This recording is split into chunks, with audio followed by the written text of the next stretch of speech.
right. Like, it doesn't matter. You gotta, in my opinion, you have to vote for what you think aligns with what you want, what is best for you. I do not believe that either party is the promised land for black people. I just don't. I had to make a conscious decision on what was more important to me. Now, because of that, a lot of people are mad at me because I'm going to be honest. I voted for Donald Trump. I did. And the reason that I voted for Donald Trump was a lot of the, like I said, things were said. One, taxes, inflation, interest rate, gas, food. I work and I'm also an entrepreneur. When I have to buy certain things and certain things that I have to get, I'm told, well, we have to raise the price because gas is expensive, oil is expensive. In order for us to make a profit, we have to raise the price because that's what business is about. It's about making a profit. So, you know, when I'm looking at Kamala, she has been in office with Biden and I haven't seen any changes, or I really haven't seen her around. I'm not saying that she's not qualified. Listen, I'm not voting black and white. I'm being honest. I'm voting for financial situation, our economy. That is what I was looking at. I was looking at the borders. I was looking at the fact that there are illegal immigrants that is getting everything handed to them.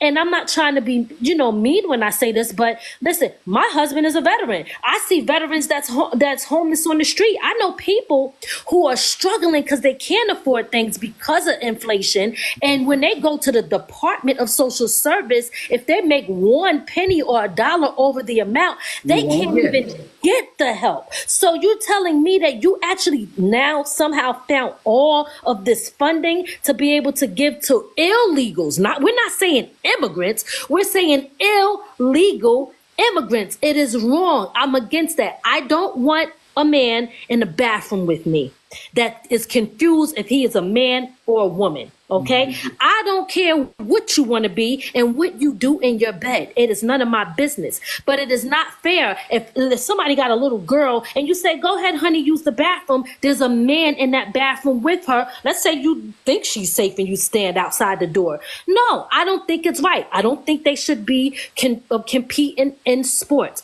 I don't believe in that. You understand? So when I'm making my choices, I'm making my choices based off of that. I don't believe that when we talk about gender and allowing kids who have brains who have not fully developed yet, the ones that we're telling can't drive until they're a certain age, can't buy alcohol until they're a certain age, can't do all these things until they're a certain age. But now at this age, you can go ahead, even without your parents' consent, and change your sex. I mean, Bruce Jenner or whatever the heck his name was, he was confused. He wanted to be a man and a woman. He going at his age when his brain developed. He didn't know which way he wanted to go. He kept going back and forth. But we're going to allow our kids to do this. Let them do it when they get older, when they can make the conscious decision, when their reasoning is there. But they are not at that point yet. So I don't agree with that. Now, women's rights, I don't agree with the Republicans. I'm a woman. I did agree with the Democrats on that because I believe that a woman should have the right to choose. I don't think that they should be out here just, oh, I had sex, now I'm going to have the abortion. No, that's not right. But like the other guy said, if you're raped, what if, listen, a lot of people are raped by family members that they're carrying kids. Incest. Yes, incest. There's so many other things. Or what about the fact that it could be life or death for someone if they're going to have that baby? We got to think about things like that as well. Like I said, although I voted for Trump, if Kamala would have won, then it would have been what it was. And I would have still respected my friends, my family, and anybody else, because at the end of the day, it is their right to choose and make a decision. Our ancestors died for us to make a conscious vote, not just vote just blindly. It was a conscious one. So even for those who say, I don't want to vote, that's okay too, because it's their choice. We don't have to be mad at somebody else because they don't agree with us. It is not right. And I am not here to say that you should not have voted for whoever, because I'm glad that you said that you voted based on what you felt was important to you, because that is what I want to talk about. What we all felt was important, why you voted, like that's why you voted, because you felt that was important. And you said some things that definitely are important for me. For me, Lady Miz, though, if I'm being honest, like I had said before, for me, that extra dollar or two in my pocket wasn't enough for me to vote. My soul wouldn't allow me to vote for Trump. And that's not that I respect you. I respect that you were like, you know what, I'm voting for him. And we seen what he did before. 4 years in office. Yeah. So a lot of people are saying, well, I know what to expect from him. I know what to expect from him. Kamala's been in office for 4 years with Biden, and we don't know where she's been hiding or where they've been hiding her. And that's been something real also. A lot of people did not go to the poll and vote for her because, again, they're like, well, where has she been? And then you come out, they bring her out. This has been my issue as I was sitting back thinking about this. Why you knew that Biden was not able to fulfill the need, that the requirement of presidency. You can see why Democrats did y'all not have Kamala out there earlier so that she can pick up more momentum and it's not a reactory thing, because this was more reactionary than proactive. They pulled her out after Biden got up there and the world saw that he was not able to fulfill the duties as presidency. So it was more, let's jump on here and push Kamala out here. And now here we are. I don't believe that neither party was the solution for Black people. Okay, I don't believe so on either side. And if I'm being honest here, we as Black people, we have to start grooming our own politicians. We are always left with the lesser of the evil. And then then at the end, no matter what, we go so hard for Democrats. And I feel that they think as long as they throw some rappers and some entertainers up there, they think that we can't think beyond that. Like we're not bigger and better than that. Like we have intelligent people and a lot that's speaking on your platform right now that think way beyond just some tap dancing. And I don't want to get disrespectful, but I'm just saying we are better than just rapping. And I'm gonna tell you like this: I rap. Okay, I am an artist. So I'm saying that because you're not going to just throw these entertainers in front of me and get them to twerk and do all this stuff and make a mockery out of us and think that is all we know how to relate to, as if we can't expect or want more and be better. We are better than that. So when it comes down to a black job, the thing about it is you got to look at the connotation that Donald Trump actually used it in. Donald Trump wasn't trying to be racist or prejudice when he said black job. What he was talking about was the actual jobs that was going to be taken by the illegal immigrants when they come over here. Okay, truck driving, construction, okay, electricians. Those are the jobs and everything that a lot of the illegal immigrants are taking from the black people when they come over here. Because the thing about it is Donald Trump is all about the people of America. Okay, that's number one. When it come down to it, Donald Trump didn't have all this open borders, illegal immigrants. You didn't see all this stuff in the rural Colorado and Dallas, Texas, when they was knocking on apartment buildings and stuff when Donald Trump was in office. You didn't see that because he didn't allow that to happen. You got to understand, when you're looking at a president, you got to say, hey, what is this person going to allow other people to do? And Donald Trump did not allow a lot of other countries a lot of movement when it came down to America. So when they come down to Donald Trump and everything, you want somebody that's a leader. You want somebody with a backbone. I've seen Kamala Harris overseas and everything, and she did not have a backbone when it came down to her sitting with those Africans with Joe Biden and everything, trying to refute some homosexuality that's going on overseas. Why are you worried about what's going on overseas when you have when you have a whole group of people in America to take care of? That's number one. Number two, when it come down to Donald Trump, the gas and everything was lower under the Trump administration. Okay. He gave the rich people a tax cut. That means when it come down to it, they can spend their money how they want to spend it without going up and hurting the middle and lower classes. Okay. If you tax Walmart, if you tax Starbucks, if you tax Microsoft, if you tax any of the Fortune 500 companies, what's going to happen? They're going to jack their prices up. And now the burger or the Starbucks coffee that you want to get for $7 is going to be $15. Because all the rich has to do is raise their prices up, right? So they're going to get their money regardless. So when it comes down to taxes and everything, Donald Trump was extremely smart on that. He also passed another law and everything to make the inflation not rise up on the middle class and then the lower class. That's number two. When it comes down to number three, another reason why I voted for Donald Trump is because the Republican Party is more of a Christian party. Okay, I'm not saying it's fully Christian, but the thing about it is when it comes down to when it comes down to the LGBT, the Republican Party had them in check. When it come down to Joe Biden and Kamala Harris, they passed over 20 something laws. Okay, this was in 2023. So from 2020 to 2023, they passed over 21 laws and everything for LGBT people. They did not pass nothing for black people. When it come down to Asian people, people of indigenous or people from overseas is coming over here, they passed the law and everything for them when they first got in office, one of those executive orders. They did not do that for black people. Okay, they sat there and they could have done something for black people, but they did not do it for black people. Was that a racist remark? Yeah, some people would definitely say that was a bit racist because there's what is a black job, right?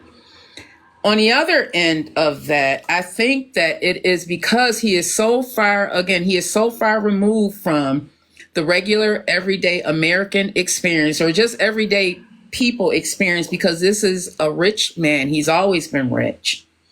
So the people that are probably doing these jobs that he's calling black jobs are probably, black and brown people, because those are usually the type of jobs that we are afforded to because felonies, a lot of times, education.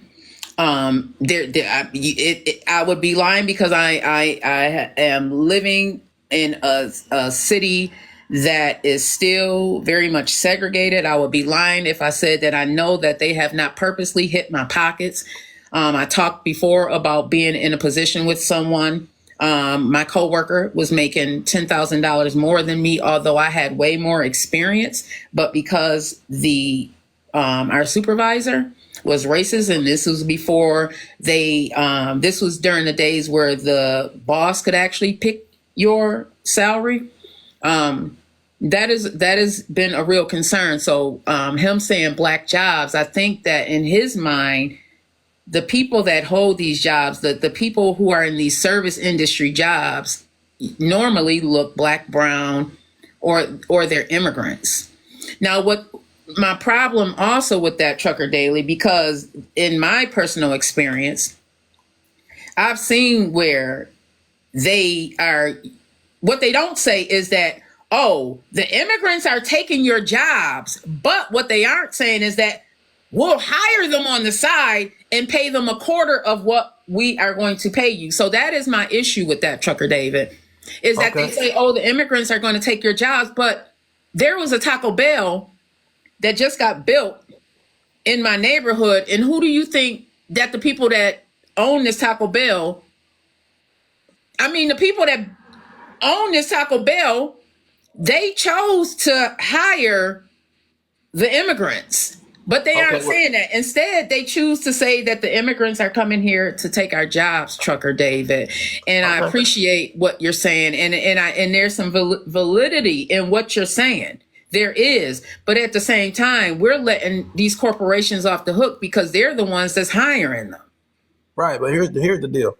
It's one of those things where if the illegal immigrants weren't over here, okay, or if we wouldn't allow so many immigrants over here, then a lot of more black people would have those particular jobs. That's the thing about it. If you say, well, if I walk into a room and there's 100 black people in this room, right, and I say, hey, I need to hire somebody and everything for my particular law firm or my particular construction company or whatever, right, then I'm more likely to hire a black person, right? Well, if I walk into a room and it was 100 black people, but now say 50 of them were replaced by illegal immigrants, well, now I have to hire. You see what I'm saying? So at the end of the day, when it comes down to it, black people are losing, with these immigrants, and it's not just maybe a million. We're talking 10 million illegal immigrants across the border. So the Democratic Party has a plan to get rid of the black man from the job and replace them with illegal immigrants. That's what their plan was. So that's why I couldn't vote for that. So another thing about it is when you say the black job and everything is when he said it, you got to understand when it comes down to black people, because I'm a black person, you're a black person, right? Mm-hmm. Black people are more we're more than just a black mindset. You know what I'm saying? My mind is America. I don't vote for black people or what's best for black people. I vote what's best for America. And that's what I did because, you have to look at it like this. When it come down to it, yes, black people need help. But if I solely vote for black people, well, I'm only voting for 12 or 13% of America. Well, that's not fair. All black people don't have the same issues. Right. Right, exactly. Just because see you're what I'm saying? black doesn't mean you're poor. Exactly. So the thing about it is, what I think a lot of black people are doing today is that they expect me or other black people, because we have the same skin color, to vote and look at America a certain particular way. And that's 100% wrong, and then they get mad because we didn't live up to their expectations. You see what I'm saying? I do. So that's exactly. But I think when it comes down to politics, I think when it comes down to black people, you said, where do we go from here? Let me tell you, as a black person, where we go from here. We have to quit playing this victim mentality. We have to sit down at the table. We have to understand one another. We have to sit down. We have to help each other out. We have to sit down and stop all of this hatred inside of the black community. We have to sit down and we have to actually work harder and actually bust our tails to get from point A to point B. We have to sit down and stop unaliving one another. We have to sit down and get Jesus back in the schools, and we have to praise Jesus in the homes and in the church. We have to do better inside the school system. That's what black people need to do.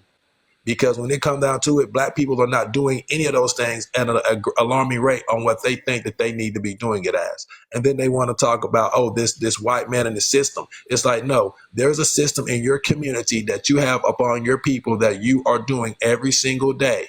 And when it comes down to it, they want to sit there and blame somebody else. It's like, no, you have issues in your community that you need to fix. You cannot worry about somebody else's issues in their community that you cannot fix. Okay, and I'm gonna land my plane. Although you do not necessarily agree with every single thing that Republican Party says, you're going to vote for that Republican Party because you know how you want your life to look, how you want this to affect you. But for Democrats especially, I feel like, unfortunately, we, instead of wanting to group together and just band together under one person, are so willing to just say, well, no, I don't like this, and this about someone, so I'd rather either not vote, or I'd rather vote for someone who in reality never even had a chance in the race. No offense to Jill Stein or anyone else. I think I was most disappointed, if anything, seeing that, because there was a bunch of people that I personally even was able to talk to, and they said, well, I don't really trust either of them, but I'm willing to vote, but I'll just put whoever on the paper, or they'll write Kanye West in, or whatever the case may be. And it's just very sad to see, but also in reality, it's a lack of information that is given to us, is a lack of that education provided down from previous generations, because even generation and this certain situation that we're in, we're not voting really for local, parties. Heck, even for the Senate and the House of Representatives at this point last night, I think a lot of us looked at it like, oh, okay, it's just going to be people that'll help the president. No, these are people that are the closest to us. These are people that are supposed to represent the individual numbers in each one of our counties, cities, and states. And we just put whoever we wanted on that paper, or whoever we saw the most commercials for. And in reality, it kind of all just signed us away for whatever that happens at this point. And I don't think a lot of people really care. I don't think a lot of people really even wanted to do the research or to investigate. But I know, we've proven that we've gotten past that stage. You have to get out of the victim stage. You have to get into the stage where you take command of your own life. And that's the best thing I can tell you. I think that you're doing great. I love electric school buses. I just love them for so many reasons. Maybe because I went to school on a school bus. Hey, raise your hand if you went to school on a school bus, right? Not only do I think she was on drugs in that video, I've never seen an electric school bus in my life. Where she seen that? Donald Trump got 71 million votes in this election. In 2020, he got 74 million votes. In 2020, Biden got 81 million votes. In 2024, Kamala Harris got 67 million votes. So this right here is not a Republican victory. This is a failure of Democrats to turn out and vote. Period. That's 15 million less votes than she got than Biden. 15 million less. Not saying it would have made a difference if Biden ran, but boy, did y'all sit this one out. And we about to see now. I've been saying this now forever. Whoever intended to dumb down the citizens of America have done a fantastic job. We are dumb as shit. For the women out there that are so scared that they're never going to have rights again. God. As a woman, as a mother, child of 2, you're about to have your 10th anniversary. Talk to the women out there. What should they expect from the Trump administration? Well, I hate to break it to them. They've been lied to by the mainstream media, by the Democrats, by Kamala Harris herself. Donald Trump has always said he's never going to sign a federal abortion ban. Everyone says they're taking our rights away. No. Actually, the most democratic of things happened, which is that it left the issue of abortion has left the Supreme Court making a decision. It's out of the hands of the federal government, and it is now in the states, and we, the people in our respective states, have an opportunity to decide on it. So you can vote in your state for whatever you think is best for you. And it has been an issue they've obviously weaponized for decades, but they specifically tried to do it in this election. And I think the idea for them was we have to scare people. If your goals are just to scare people into voting for you, I think you're losing. And clearly they did, because Donald Trump won 52% of the women vote in the country in this election. Was that the number? Yeah. And so 52% of the women voted for Trump. But guess what he is going to do? He's going to make sure that if you're a woman who's looking for a better job, you got a better job prospect out there. If you're a mom out there, you're going to have more money for your kids. You're going to be able to buy them some better clothes for school, whatever it is. Your life is going to be exponentially better because Donald Trump is in the White House. And you can go back and look 4 years ago, and by every quantifiable metric, he actually did that for people. I'm voting for Trump because everything's just so expensive right now, and he has a better tax plan. We are under Trump's tax plan right now. It was good when he was in office because that was Obama's. Do you not know how the government works? Go back to history class. This isn't what she thought it was. For one, she should be talking more about economics and less about history. Over $4 trillion was added to the money supply between 2020 and 2021 as a result of COVID. This is already starting the problem of inflation for the future. Biden and Harris get into office and add another $2 trillion to the money supply, quite literally pouring gasoline on the fire of inflation. So you have that to begin with. Now they've let in record levels of people into this country. When you let in record levels of people into this country, what that does is it increases the demand for all the products and services, therefore driving them up in price even more. They're doing this while companies and supply chains are trying to recover, exacerbating the problem. Not to mention, they increased regulation on oil and gas companies, and this makes it more difficult and more expensive for oil and gas companies to produce oil and gas. In addition to that, they raised the royalties for drilling on federal land. So now it's more expensive to drill on federal land. And for some projects, it's no longer profitable. So that decreases the supply of oil and gas. Same thing with increasing regulation. It makes it more expensive and more difficult to drill oil and gas. So less projects will be done because some projects will no longer be profitable as a result of these things. Therefore, that's decreasing the supply or the future supply of oil and gas as the demand continues to increase. That's a recipe for inflation. Virtually everything you deal with has to do with oil and gas in some way. Where it's produced, the factory, likely powered by oil and gas. The more expensive oil and gas is, the more expensive it costs them to run that factory, so they have to raise the prices. Many of them are using petroleum in the production of their products. If the price of oil and gas goes up, guess what? The price of those products go up. Now, how are they, once they produce the product, how are they actually getting it to where they're going to sell it? Oil and gas. They're flying it in jets and planes across the country. They're driving it in trucks across the country. Once it lands or once it gets there, they take it from where the truck drove it to where they're actually going to sell it. All of it requires oil and gas. Think about that. It's more expensive to operate the factory. It's more expensive for the petroleum products they're using to build stuff, and it's more expensive to transport it wherever they transport it. Add those things up, and what do you get? Inflation. Then you add the fact that the money supply has been increased by 40% in a short period of time. What do you get? Double inflation. Now you add the fact that they're letting in millions of people illegally, and all these people are increasing the demand for certain supplies and products in the country. What does that get you? Triple inflation. When people say things were cheaper under Trump, yes, they were, and a president's policies matter. And yes, Trump's tax policy helped virtually all Americans, and it wasn't conditional. He gave tax cuts to virtually almost all Americans. His tax plan isn't why it was cheaper when he was in office. His policies around the economy is why it was cheaper. And a large part of why inflation has been so bad is due to this current administration's economic policy. Pipe down.